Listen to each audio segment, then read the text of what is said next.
What is up, party people? I am so thankful that you guys were able to take the time and find out about our event. Maybe you saw us online, maybe you saw me post, saw James post, or somebody might have shared it with you. But I'm very, very thankful that you guys are here with us on this weekend. Wherever you are tuning in this world, whether you got the upsell, whether you got the replays, I'm just very thankful that you are here and we're able to give back to your community. I want to take this opportunity to make a comment about what it is that we're all experiencing. I joined this world of digital marketing, entrepreneurship, brand building, e-commerce 2015. It's the best decision I ever made, and it was the hardest decision I ever made because I gave up a dream that I loved. I will tell you that this has given me everything I wanted, and I know it'll continue to give me anything I want because of how much I love this space. Whether I'm building something myself, whether I'm assisting somebody or brand that we're partnering with, a marketer that I'm partnered with, or if it's just this and educating and giving back, this is what I love to do. So I hope you guys can feel that throughout this entire talk. And I think a couple people that really see this within myself, James, and the support system we have behind are our key sponsors. And I want to say thank you so much to Chase at the Pay Certified team. You guys have believed in us from the beginning. Very, very grateful for that. The Gorgeous team. Gorgeous has been around for about two events for us now, and they've been such great partners. Thank you, Phil.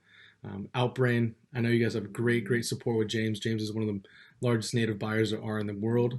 I can say it with confidence. Affiliate Business Club, Aki, you've been a huge support on getting up the tech up and running, and thank you so much for troubleshooting. Cash Cow, team is solid. Thank you so much for having great offers. Fluent, your talk is me one of the better ones. I'm so thankful for you guys were able to be a part of this and for supporting James and I's vision and dream. DFO, one of the better networks out there. Thank you guys again for being a part of this.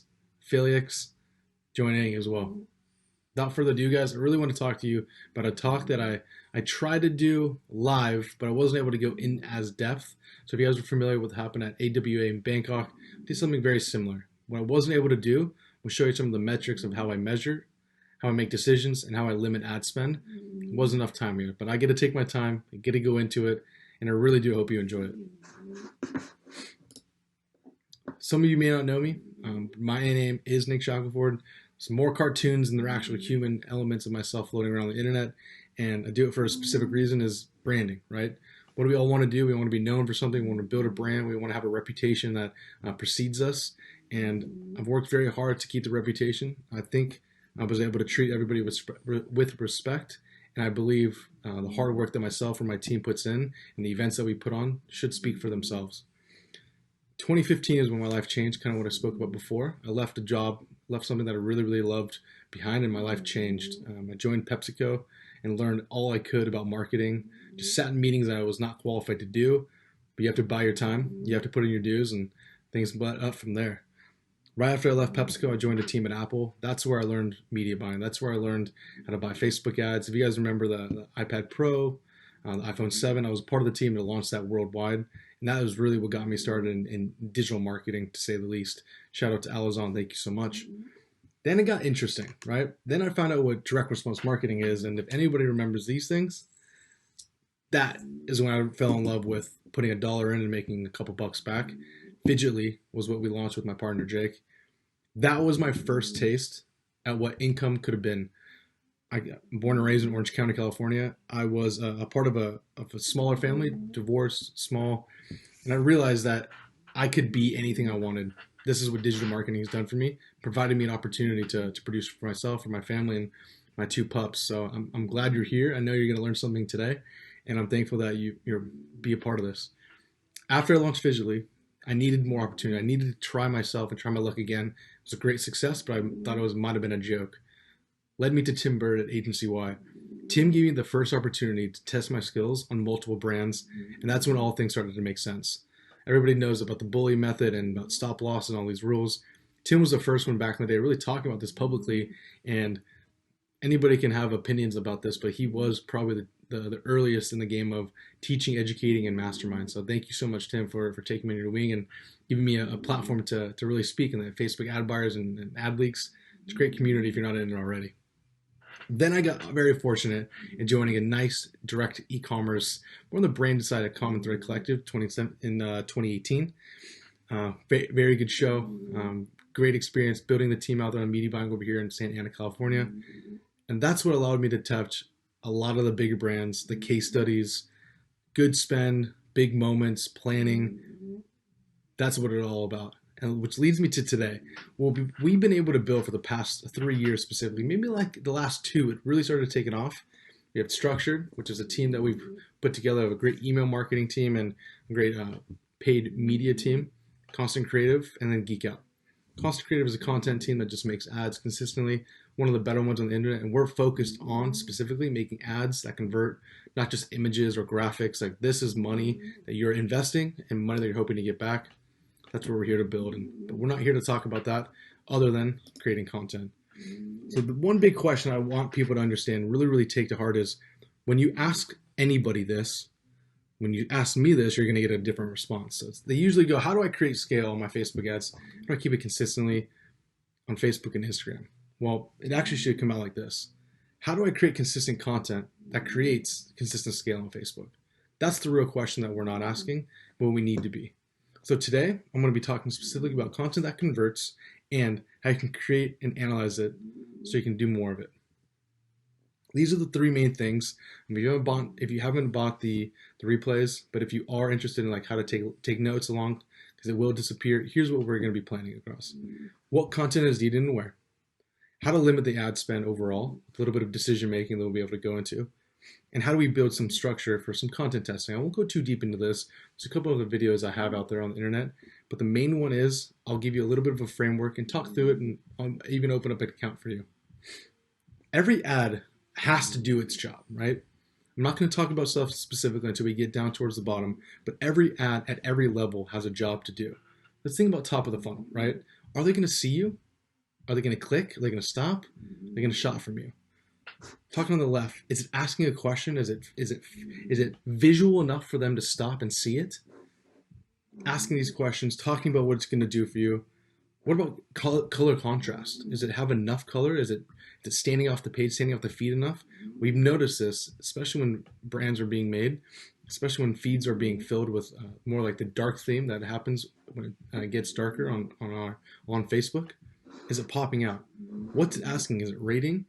A lot of these things have its own role, own job to do. We have to make sure that we're able to fulfill that. So let me move down to the bottom or middle of the funnel. What are we using to incentivize this? Is there an offer attached to it? Is there something eye-catching? A lot of drawing of the lines. Is it someone looking back at you? How stark and different it is when you're scrolling through the feed and do you see some eyes just looking right back at you? What about somebody that you might see that might be a familiar face? Somebody that's a little bit social proof grabbing. Are they going to relate to it? Ultimately, are they going to shop from you as we move toward the middle of the funnel? What about the bottom?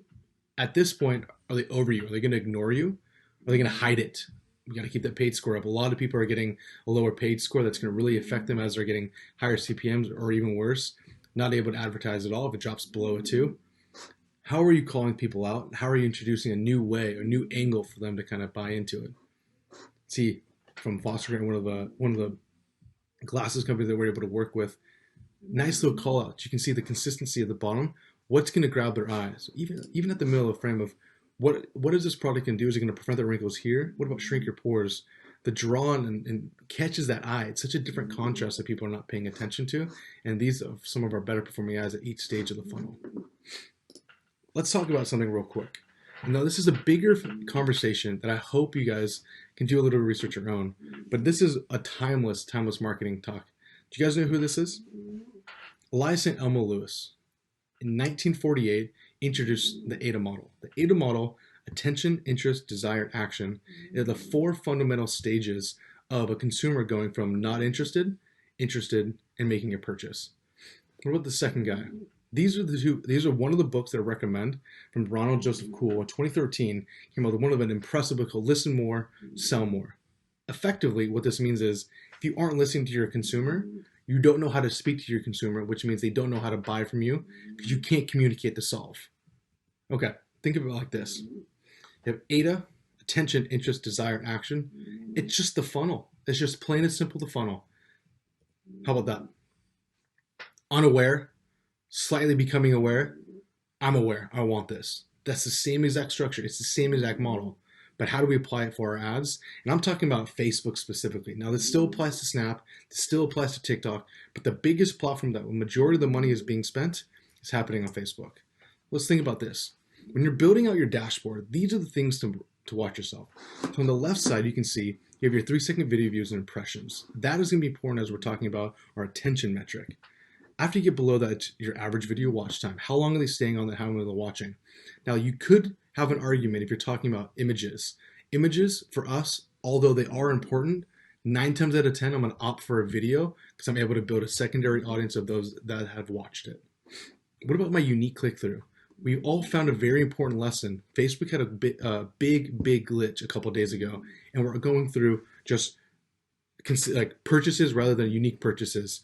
You need to compare the both metrics, both as is, the metric as is, click-through rate versus unique click-through rate. There's going to be a difference. Average the both together. Then obviously, of course, your ROAS and the revenue driven from it. Cannot separate the two. I'll talk about why in a little bit. Attention. Are they watching? Every impression as you scroll, there's a certain amount of time, small amount of seconds that I have to spend on that ad before you get charged for that impression.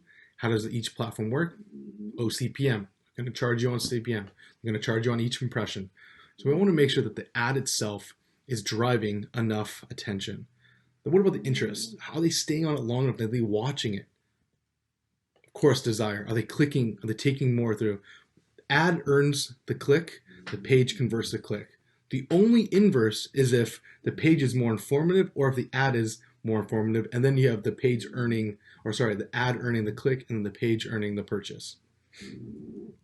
What about action? Well, this is the purchase. Now, the only other way that you can kind of move around this is maybe they're adding to carts because you have a greater abandoned cart flow. Maybe you have a couple other metrics right before this. I really want us focusing on purchase. How do we build this? So we'll go into it one by one and show you once we get out into our correlation dashboards. But ultimately, when you're building in ads reporting, you're going to go right to metrics on the right side. And I'll pull it up for you in a second. You're going to go create. You're going to choose 3 seconds over impressions. And you're going to format it so it's always like percentage. So it'll look like this.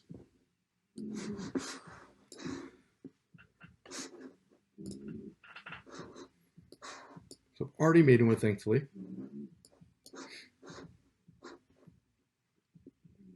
I'm sneaking, I'm cheating a little bit here, but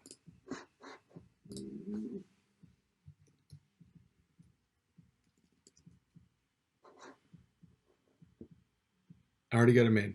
So if I wanted to create it again, I come and create. I call it attention. I'm not going to make it because I already have it. Describe it once more. And I'll go impressions. 3 second view times, divided by impression. Make sure you come up here, choose percentage. You don't want the report, you don't want this report only, you want all reports so that it can be shared throughout your entire business manager. But like I said, I already made this stuff, so I'm just gonna make sure I select it here and drag it on across. Plain and simple. So again, I'm in ads reporting. When you go into metrics, you can create your own. There's a couple other ones I'll talk to you at the end, just for a little bit of a bonus. But these are how I make a lot of my decisions in each one of our accounts. It's extremely important to understand how your ads are doing specifically, and not too many people are taking the time to make judgments off of ads reporting and the first initial vanity metrics. I'm going to slide this back over here. Cool. And we'll continue to talk through this. So we have to build that ADA dashboard, which we kind of talked briefly about, which is a 3 second watch time, average view time, and obviously unique CTR. Specifically link. Now, if you see on the right side, this is the screenshot of a correlation dashboard that some of you have already asked me for and wanted to use. If you haven't, feel free to email me. I'll put that at the bottom. It's one of the easiest ways to build. Or you can do what I just showed you and build it already into your platform, build it into ads reporting so that report stays for you forever, automate that report on a weekly or daily basis. I'll show you at the end. You cannot forget to combine it with the purchase intent because as we found, it's not all about the clicks, CPMs, or CTR, because there's still a bunch of metrics post that actually matter most to us. Well, I'm an e-com guy, so if you're not building ads that are driving actually down funnel metrics and you're just working off of CTR and impressions and cost per click, it's not going to drive the action. It's not going to drive the predictable revenue or predictable down funnel metrics that you expect. So of course we need the purchase intent to be cost per add to cart, cost per initiate checkout, CPA, and ROAS. All these correlations directly relate towards the overall CPA. Of course, right? Duh, Nick, I get it. But they do need to mix and be together.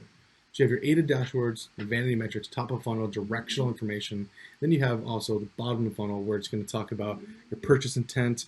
Are people taking action further? Is that ad not just earning the click but pushing down the funnel? It's time to find out. Think about this, right? If your ad's going to be successful in 2020, it has to be educational, has to have some sort of entertainment, if you want to call it. Edutainment, be my guest, because that's exactly what you need. And it has to communicate the solve. Top, middle, bottom of funnel. You do have to be a little bit more cinematic and storyboarding on this. I'm not saying the quality of the video has to be super high, which you'll see as we get a little bit further down, but it just has to be able to communicate directly in each one of these ads in the first 3 to 5 seconds what it is you want the consumer to do. You want them to continue to watch more so you can build that audience. You want to get them onto the page, maybe it's driving to an advertorial, a little bit more of an informational page, or you want to drive them to that product page to potentially make that purchase. I'll ask you this one thing though. CPM, CPC, and CTR are not the main way we measure. We've spent a bunch of money, millions of dollars to understand that this is not the way that we look and measure success. How do we do it? What about this? I'm going to take some time on this. So I'm going to show you a couple ads. If you want to write down some notes, I definitely highly suggest this. If not, just enjoy the show. Each of one of these ads I'm about to show you have spent over $500. Each one of the ads are optimizing for conversion as well. So I don't want anybody complaining going, okay, Nick, you're talking about an ad that's not even optimized. I promise you, my friend, they're all optimized for conversion. So we're going to talk about top of the funnel. Top of funnel, cold, prospecting, L1, whatever you want to call it. And I want your opinions. We have A versus B. So I'm going to shut up shortly, I promise you. But I still want to have your opinion. I want to debate a little bit about this. So if you are in the chat, let's go. Let's go after it. Hit me up. I'm there. Go for it. Prospecting ad number 1. Ready?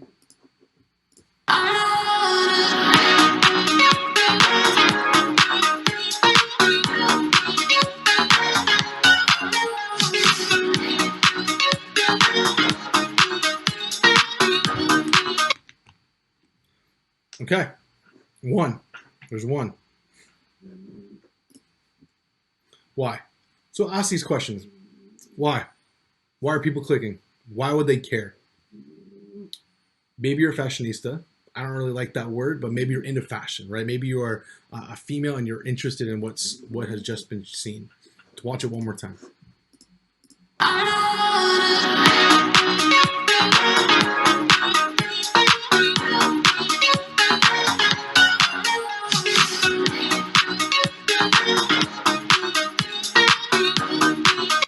It's quick.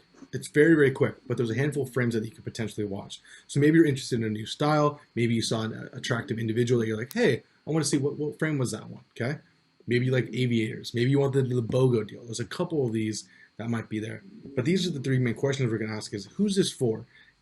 Designing the ad top of funnel that's specifically for a consumer that you have in mind is very angle-driven, angle-focused, right? How are we building those ads specifically to speak to a consumer? This is the way we approach it. Who's this one ad for? Well, why are they going to click? What is it about this that's going to make them click? To me, the transitions, the social proof, the attractive looking individuals, the smiling of it. People love looking at that smile. People love and are going to react to that specifically. What are they going to buy? This is a big question. The reason why I ask is there's so many other advertisers that I see when I look through accounts or when I look through some of my team's work and I ask them, what are they going to buy on this? Make sure that ad is driving them to a place where they can actually take an action based off where they just came from. Ad to page congruency is something that people are not talking enough about, and it's very, very important. Okay, number 2. You ready for this?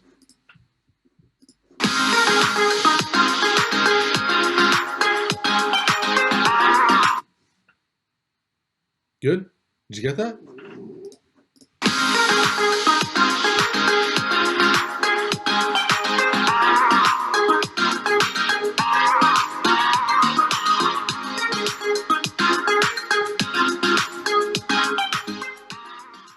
Okay.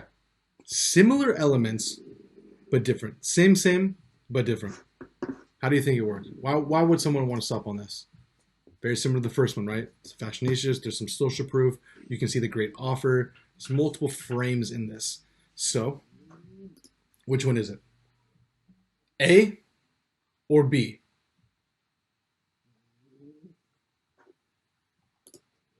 If you said B, you win. Why?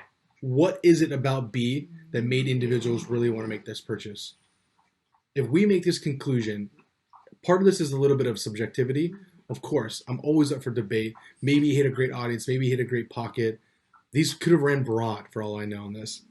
But what I can tell you is that all the initial metrics, the attention, 21% of these people of the 3 second view to impression ratio watched this. 5 seconds of the total video was being watched. The cost per added cart was cheapest, and obviously the CPA was in line for us to make a success.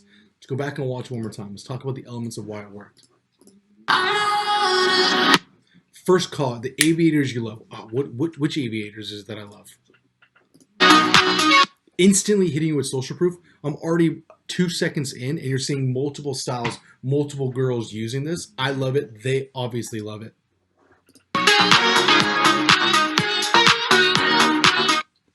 Offer. We hit him with the statement, we showed him with the social proof, and we provided an offer immediately. All these transitions within at least the first 4 seconds. It never stops moving, and it hits you with a solid call to action. Those things, to me, make up all the right type of ads. You have an offer involved. I don't think the offer is always necessary, but I do believe that it executes extremely well here. And if you're going to buy sunnies or frames, most likely you're going to want to try to get a deal with this, because I am a shopper. How are you incentivizing me? Or else I'm just going to go into the corner market and buy it for myself. So it works.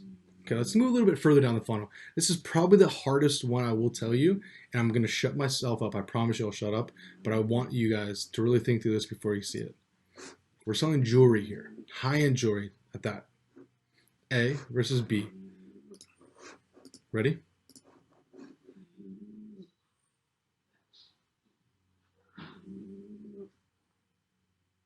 Did you catch it? Let's go one more time.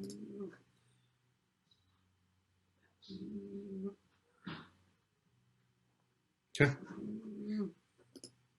Who's this for? It's for Michelle, clearly, as we can see that. It looks like it's handmade, unique, right, for an individual that maybe it's a custom-made frame, or sorry, maybe it's a custom-made jewelry piece. Why are people going to stop and click on this? Well, it looks beautiful, right? It does look really beautiful. It does look really unique, and it's clearly real, or is it? It's a debate, right? Maybe I'm interested in this. I want to buy that. Maybe I want something else when I land on that site. We are selling jewelry. Let's check this one out.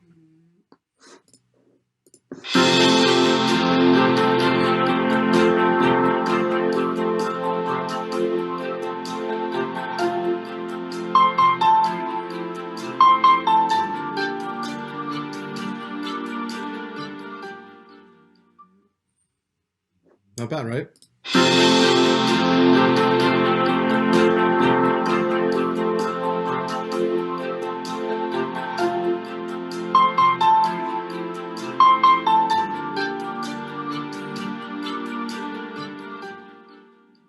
Very cinematic.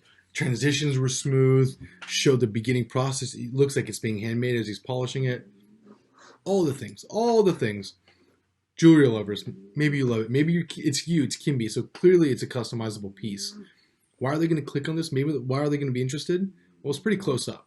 It does look very handmade because you see as they're polishing it. What are they going to buy? Well, probably this piece of necklace, but there might be other pieces of jewelry that they want there.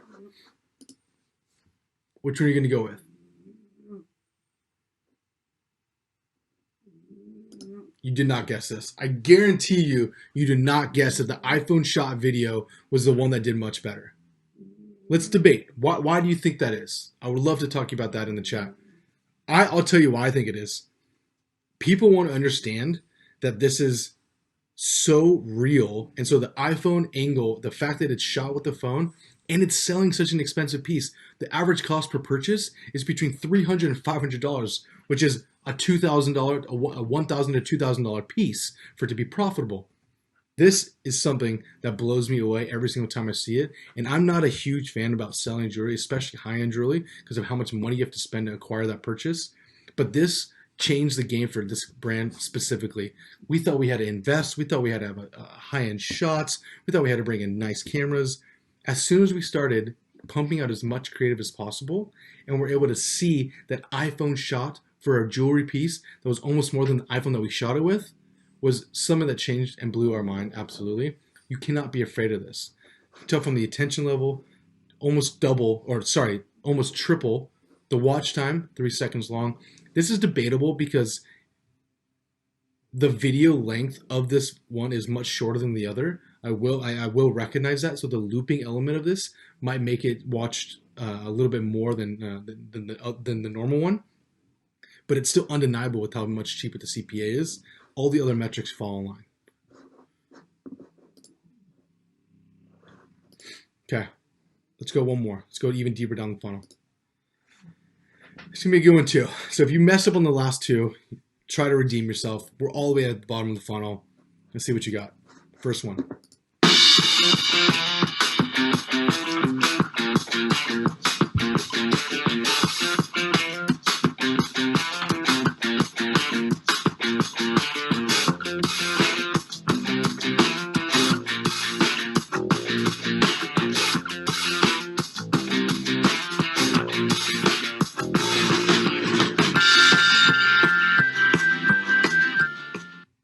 Not bad.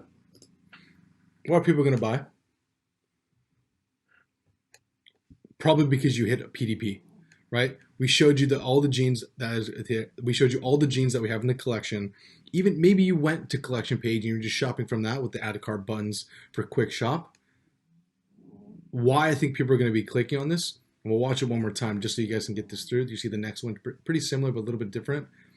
They're knocking all of the objections of why someone would want to wear this. Because she's lounging in her jeans. How often do you come home in jeans and the first thing you want to do is take them off? It's because it's so uncomfortable. That the fact that they kept highlighting it, how comfortable it was in your home, how she was relaxing in it, is something that you're just subconsciously breaking down why someone would want to wear, why someone would actually want to wear these mutton bow jeans at their house, other than changing into more comfortable clothes. What are they going to buy? These pair of jeans. Where could you drop them off on this after this ad? Well, you certainly can drop them back to the PDP of the jeans that they just came back from, or you drop them into that collection.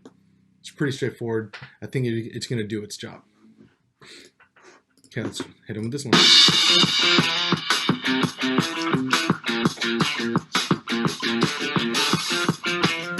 I'm going to pause this. I'm breaking my own rules. Do you see the first 3 objections that we went from? Go back and forth. 1, 2, 3, 4. Okay, so the only difference here, hopefully you caught it, was the lifestyle shots out on the streets. I think it was so well done. Let's find out which one did better. Same exact rules apply. The only difference that we saw here was that section of the lifestyle stuff. So which one do you think worked best? The one with the lifestyle. Let's watch it one more time so you guys can understand why. Objection knocking. Objection knocking with a little bit of a quote. Objection knocking. Objection knocking.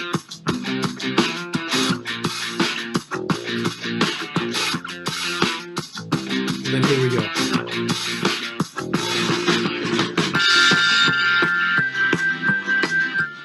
Okay, speeds up towards the end. I loved it. I think this was a well shot ad. Really highlighted all the elements kept it a little bit more fashionista, fashion forward. The data spoke for itself. 19% over 12% of the interest. 5 seconds of that video was watched more. Cost per added carts were cheaper, and obviously CPAs were cheaper. Now, with all that being said, I hope you took away a little bit of like how I'm analyzing this, how I'm breaking this down. But what about how do we stop from mitigating overall spend? Well, this is going to get into like the theory and thoughts of how we make decisions. So I'm going to use an example specifically from a brand that we're running with and show you how like there are two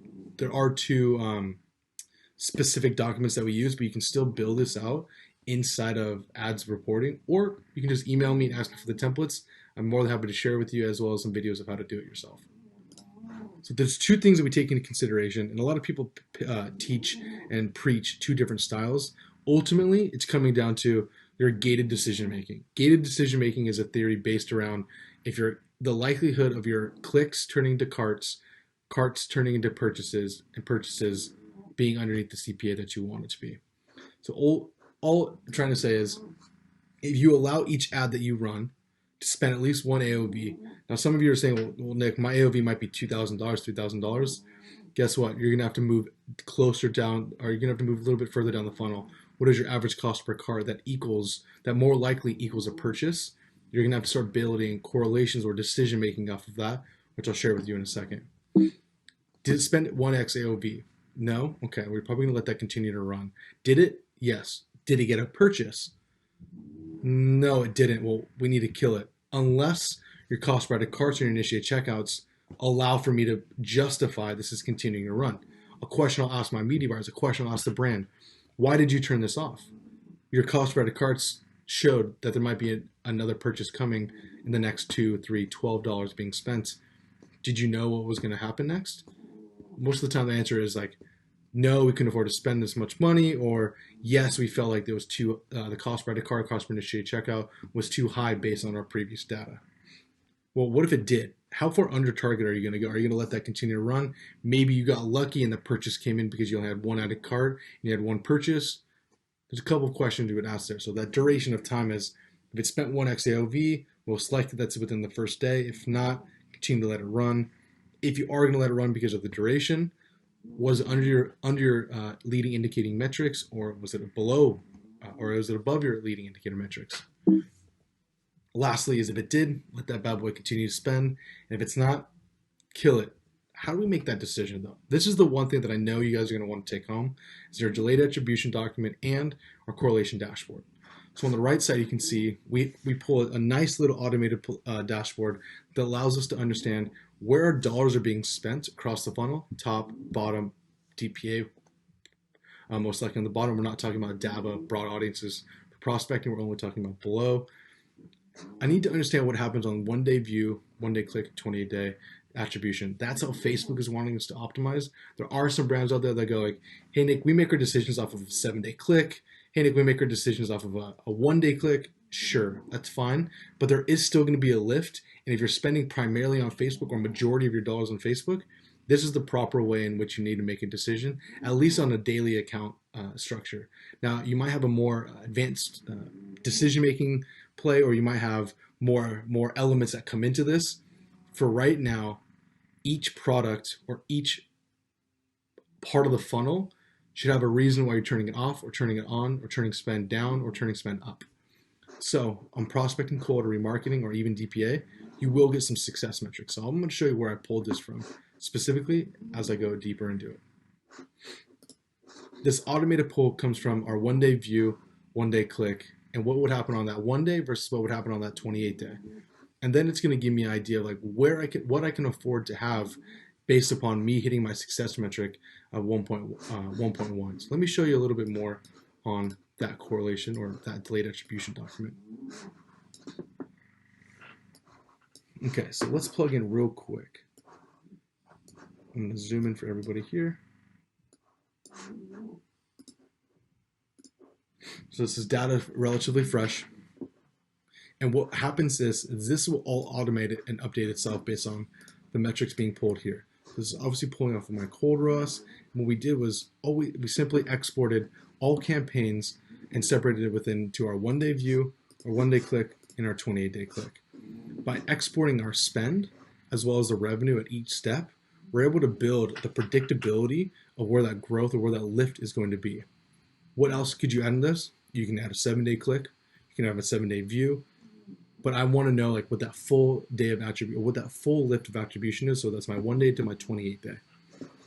Same thing I would do for hot ROAS, deeper down in funnel. Make sure I label so that anybody that needs to track this understands that where I'm pulling from, middle of funnel, new creative, as well as DPA. So DPA, we like to separate that out just because it's more often than not super deep in the funnel. We're not really running DPAs for page views. We're not really running DPAs for just overall site visitors. We're reserving DPAs for add to carts and initiate checkouts. And then obviously our overall spend distribution.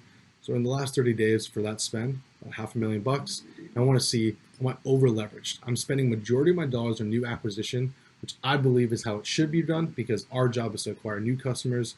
Facebook is a tool, just like a microwave, that heats up a product, okay? Use Facebook for what it's intended to be, not as your marketing channel, which yes, that's how you can describe it, but as a user acquisition channel that we know is the easiest and in my opinion, the best way of acquiring new customers because of the ability to target and create content that will kind of siphon it for you. So I think it's important to keep things as close as you can, like 60-40, 70-30, 60 and 70 being the new acquisition, 30 to 40 being the remarketing and retention. So when we have all those plugged in, it's going to give us a sweet little numbers because if we know our success metric is maybe it's a 1.5, maybe it's a 1.7. What that's going to do is, as you can see on the left side, it's going to update. It's going to update all of it. Current success metric here.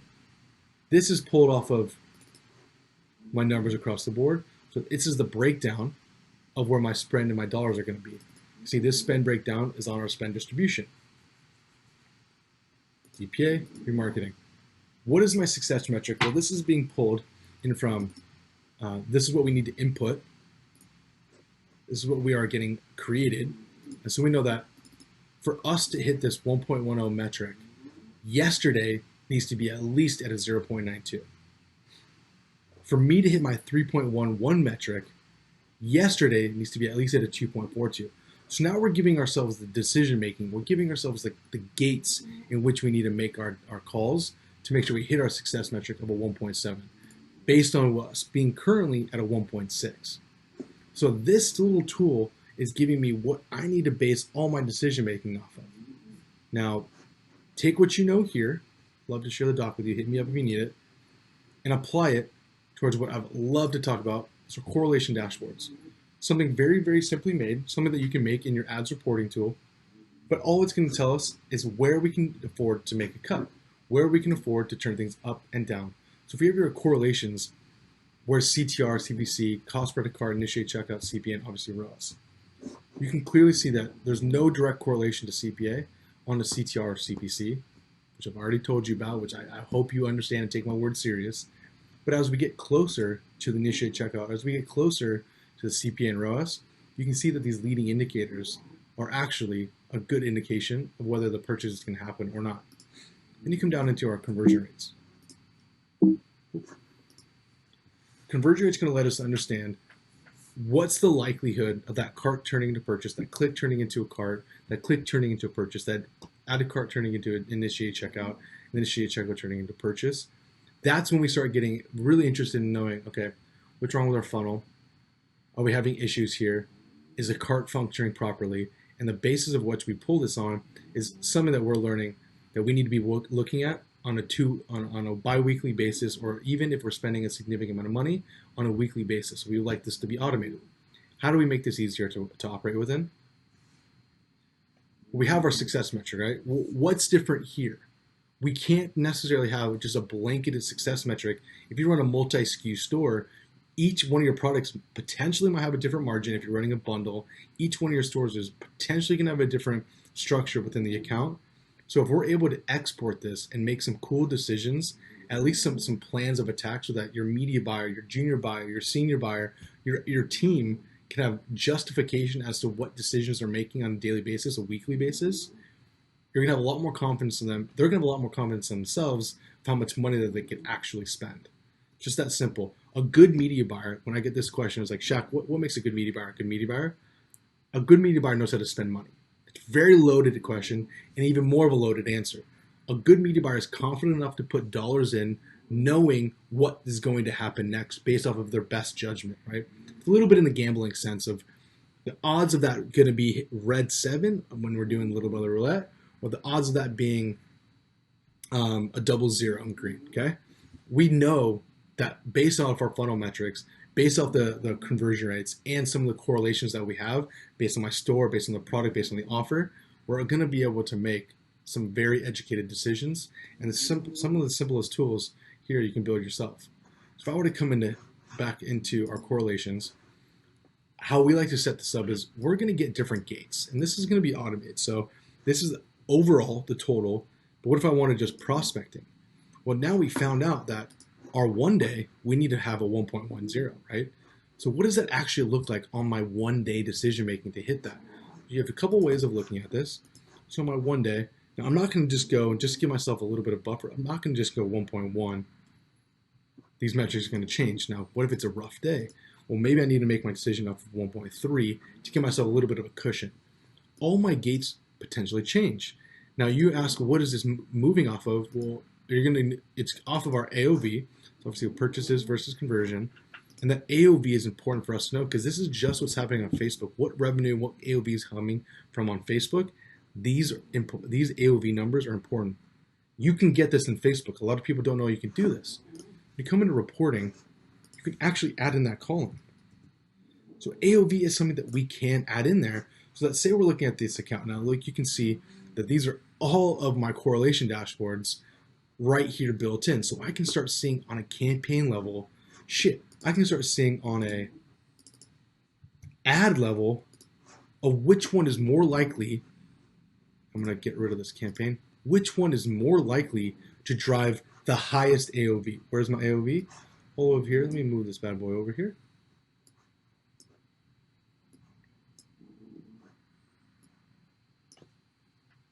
I'm going to be able to see which one of my ads is driving the highest AOV.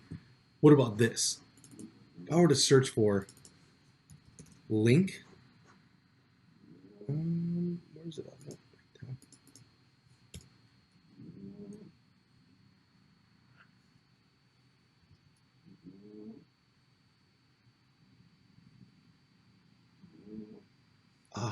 That's a bummer. 1 second.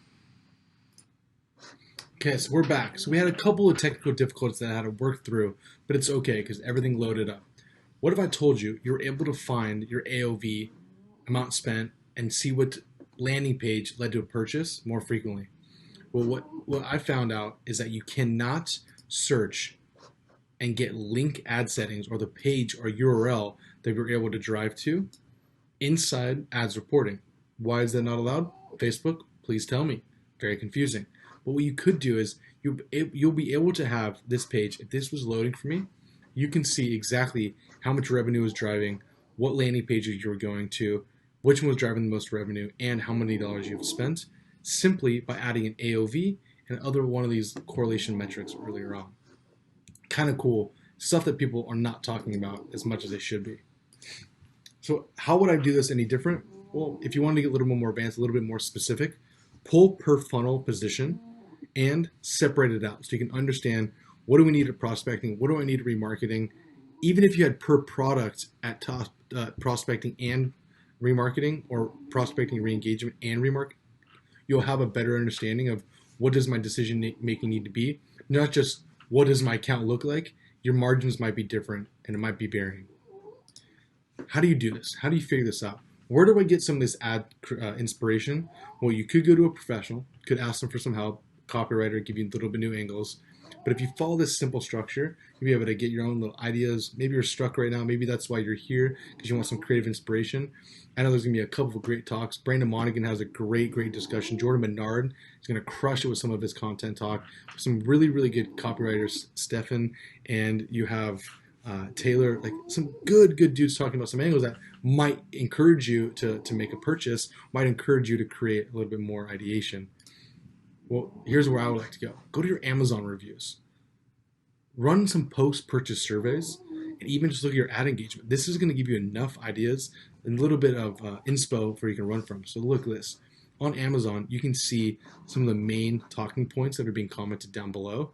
Even some of your ads of like, do you have a twin size for dorm rooms? I didn't even think about creating content that speaks specifically to a larger size, or even speaking to the college demographic. Now I want to go down into that. What about a duvet cover? Maybe so if you're a sheet brand, this is something that I would definitely incorporate into. Well, what about getting more of a duvet cover? Cool, multiple people talking about it. Here's a little bit of a hack for you, and I learned this one from James. Shout out to you, brother. Thank you so much. monkeylearn.com/word-cloud.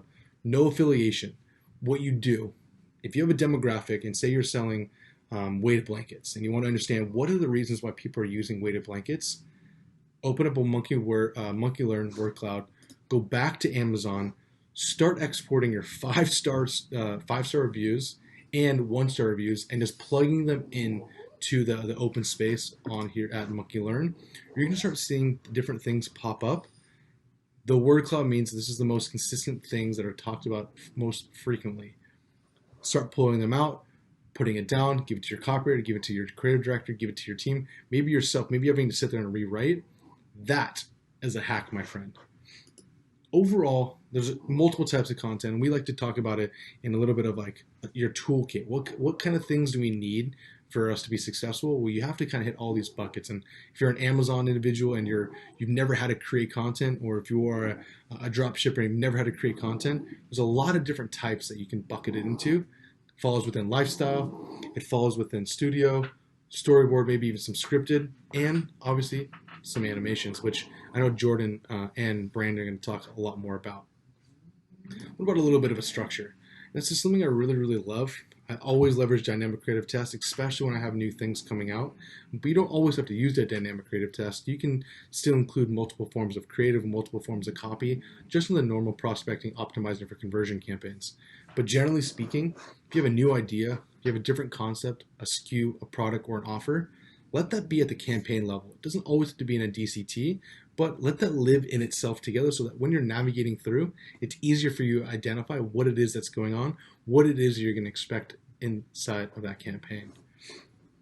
Say you have a clear idea. You want it to be healthy living, right? But within healthy living, there's some finger ideation around it. There's some different avenues you can take within the healthy living area. Maybe you have a single edit or a single angle here, and a third angle. It all lives up within that concept. Maybe it's multiple angles for a specific SKU. It's just an easier way of organizing the account. Promise you, it might look simple here, but this can get as large as your imagination. Something that we love to structure our initial accounts for, and I'll show you a little bit more after it, right when I end this one. A lot. I understand this. You're probably overwhelmed. This is just day one. You guys have you have people right after me. You have Yahav that's going to talk about magics and how you can actually optimize and do these things much quicker rather than just the manual old school way like myself. But it's okay. If you can't keep up, it doesn't matter. You can get the replays. You can record it yourself. Hell, use a little bit of a Loom. But I want you to remember this. Step one, we talked about what content is needed and where. Every job, every ad has a job. Let's make sure we get that done. Make sure we understand why we're running this ad, who we're trying to speak to.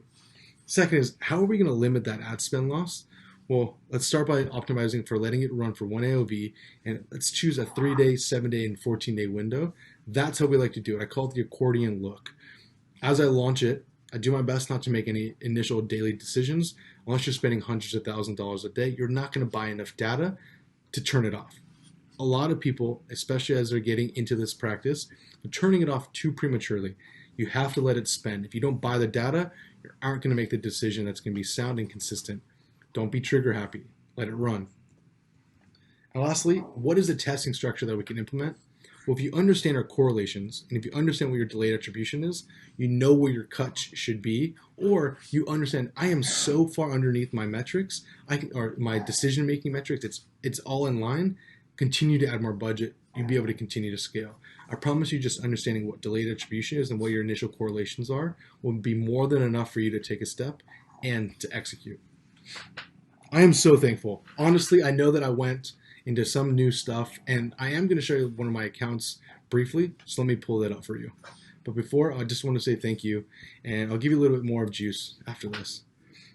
And if I wanted to ask you guys, if you ever wanted some ads made, we have a great company that we've been running for just over 4 to 5 months, and it came out of a necessity. It's called Constant Creative, and I'm not going to talk too much about it. I'm not even going to pull it up here, but if you'd like us to make your ads, I'd love to give you 25% off that first one just by using Geek Out. I hope to see you there, and stick tight. I'm going to show you a little bit of some of our ad accounts just briefly. So we do really, really enjoy running dynamic creative tests, especially with multiple offers, and here's a perfect example of doing it. Every dynamic creative test we have, we like to rotate between ABO and CBO. The only difference here is if we have to guarantee that we get spend on a variety of products or variety of shots, we will opt for an ABO just to make sure we can control it. Now, I know what you can say is like, well, Nick, you could run CBO and you can put a minimum spend behind it. Yes, but you still can't control the amount of spend going to it. It doesn't mean even if you put a $20 must spend limit, It does not mean you're able to actually get that total spend if Facebook chooses to put all the budget into your other campaigns, other ad sets. It just doesn't happen. So if we know we have to get enough spend on each one of our products or each one of these creatives, we usually opt for ABO. We leverage dynamic creative test because there's so many things going on. It's the easiest way to keep content fresh, and it's the easiest way to get new tests going, whether it's copy specific or whether it's creative specific. So each product we have, whether it's fruit, whether it's tie-dye, whether it's just a sunshine, even at bottom of funnel. So if I were to search specifically just for prospecting, which I use this left and right, this is the only way I'm able to navigate through each account. You can see from April to June, we have some really big winners and we have some really good spenders. So for Mother's Day specific campaign, remember, offer specific at the top of the campaign. Now we know exactly what should be underneath it.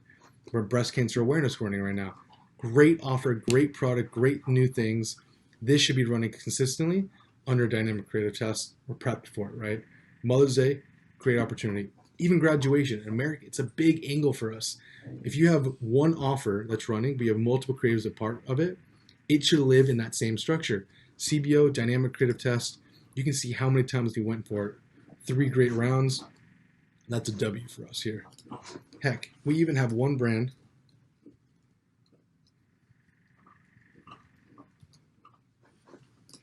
that we spend a boatload of money, and they do unique drops every single month.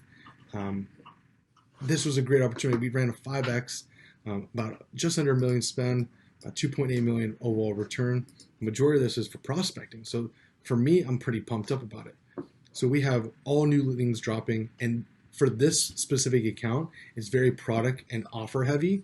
So we don't have to do too much testing on the actual audiences or campaigns, because we do know already what audiences are there. So if we already understand our audiences, we know that if we just iterate on the creative or iterate on the new products or offers, most likely we're going to get the revenue we wanted. And man, I think the team is doing pretty good on this one specifically. It's from April to June.